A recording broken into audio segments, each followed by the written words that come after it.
Oke, pada kesempatan kali ini kami dari kelompok 8 kita menamai diri sebagai kelompok jenderal karena cowok semua ya.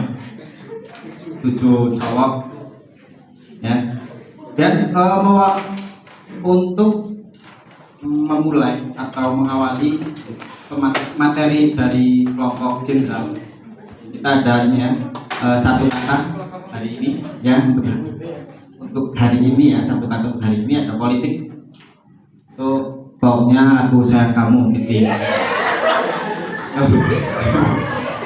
Itu buat kita besok kan ya, anggaran laba rugi jangka kaca dari kelompok 8 kelompok jenderal.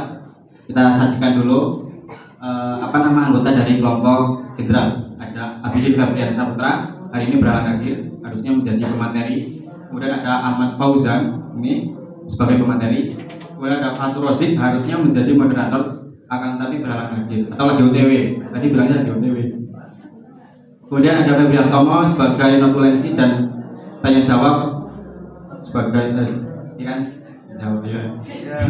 Kita lanjut lagi ke ada Mas Rizky Muharram. Mas Rizky Muharram sebagai pemateri juga. Kemudian ada Widodo Setiaji, pembuat materi PPT yang punya ide desain dan sebagainya.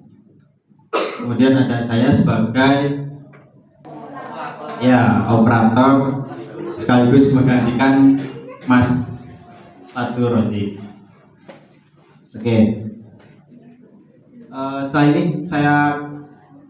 ini pemaparan materi, kemudian saya sampaikan atau saya serahkan ke pemateri pertama.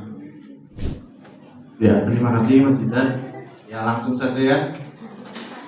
Pada kesempatan kali ini kami dari kelompok 8, kelompok jenderal, akan menyampaikan materi tentang laba rugi dan neraca. Jadi langsung saja ke pengertian laba rugi dan neraca.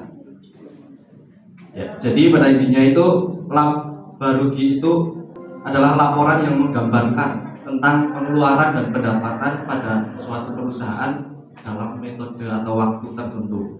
Komponen anggaran laba dan rugi.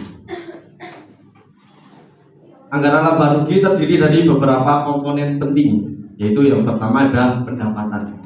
Jadi pendapatan adalah jumlah uang yang masuk pada suatu perusahaan dalam waktu tertentu seperti itu. Dan selanjutnya ada biaya barang yang dijual.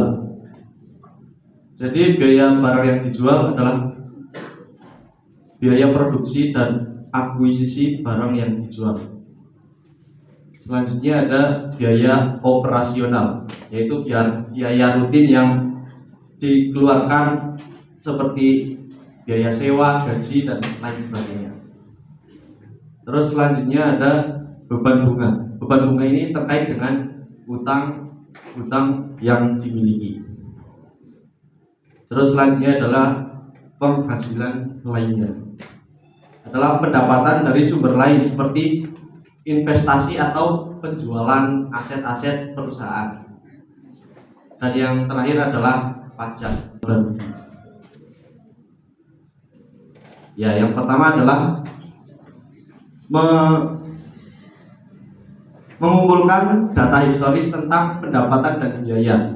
Jadi kita mengumpulkan informasi mengenai pendapatan dan biaya dari masa lampau seperti laporan keuangan, catatan transaksi atau data keuangan lainnya yang relevan. Dan yang kedua adalah mengidentifikasi tren dan pola dari data historis. Jadi kita mencari pola dari data historis, apakah mengalami kenaikan atau penurunan, seperti itu pendapatannya. Dan yang ketiga ada memproyeksikan pendapatan dan biaya berdasarkan tren dan pola tersebut. Jadi kita melakukan estimasi atau proyeksi tentang bagaimana pendapatan dan biaya pada masa yang akan datang seperti itu. Jadi kita mengira-ngira pendapatan yang akan kita dapatkan pada masa yang akan datang. Yang keempat ada mengestimasi pendapatan dan biaya yang terjadi di masa depan. Jadi kita setelah berdasarkan analisis tren dan pola dilakukan perkiraan atau estimasi terkait jumlah pendapatan dan biaya yang kemungkinan terjadi di masa yang akan datang. Selanjutnya yang terakhir adalah nomor 5, membuat anggaran laba rugi dengan memasukkan pendapatan dan biaya estimasi. Jadi kita membuat laporan laba rugi dengan estimasi pendapatan yang akan datang, apakah kita akan mengalami kerugian atau keuntungan seperti itu di masa yang akan datang.